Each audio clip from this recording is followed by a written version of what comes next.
Anong pangalan niyo, sir? Ninyo po. Ninyo, sige. Ilang taon na kayo nagda-drive dito sa kanya, sir? Anong tawag niyo dito? Po, trolley.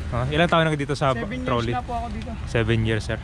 So itong sir, magandang another mode of transportation ba to, lalo na sa mga pasahero natin? Oo. Kapag sir, yung safety issue naman dito, sir, gaano ka safe naman siya dito? Safe naman pag ano, ang ano lang natin, pag may truck talaga. May train lipat lang talaga dito. Lilipat lang yun ang kusa ganun. Pag ano. Hanggang ano oras yung operation niya, sir? Ano po, pag wala ng pasero hanggang gabi ng alauna. Hanggang alauna ng gabi. Kasi yung PNR hanggang ano oras lang yun? Alas 8 lang. Alas 8 lang. So kayo parang continuous pa rin kayo? Oo. Araw niya na nahanap buhay ito ganito? Oo. Ngayon, sir, sinong nagpasimuno nito? Sino yung nito? Kumbaga, yung ginaya na... Parang matagal na. Matagal na? 1986. 1986 pa to, matagal na. So kumbaga ginaya nila yung style na ganito.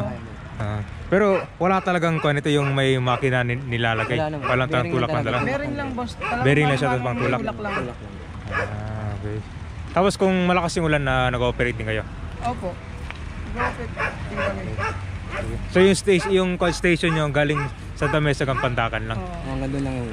Hanggang doon lang yung pwede daw? Hanggang doon lang pwede. So sa yung unahan doon, magti-train ka na? Hindi, may sakaya naman dyan ng mga pako. Pako na? Okay, sige. Okay.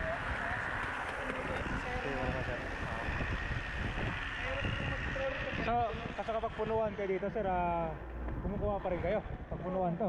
Hindi mas mahirap yun kasi ikaw lang tumutulak. Pero may araw kayo, sir, na walang operation dito o araw-araw may operation? Talaga, boss. Kasi hanap buhay na namin ito eh. Dito na namin kinukuha yung araw-araw na yung pagkain. Pero isang station lang kayo, no? Alam nila yun. Diba kayo parang centralized naman doon, no? UP. Nakalakas yan yung pila eh. Meron dyan sa bakante. Mga foreigner sumasakay dito.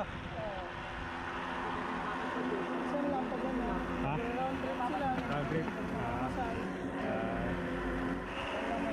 So yung mga tao dito, sir, pwede silang tumira dito. Yung mga tao dito. Bubuo ko lang para sa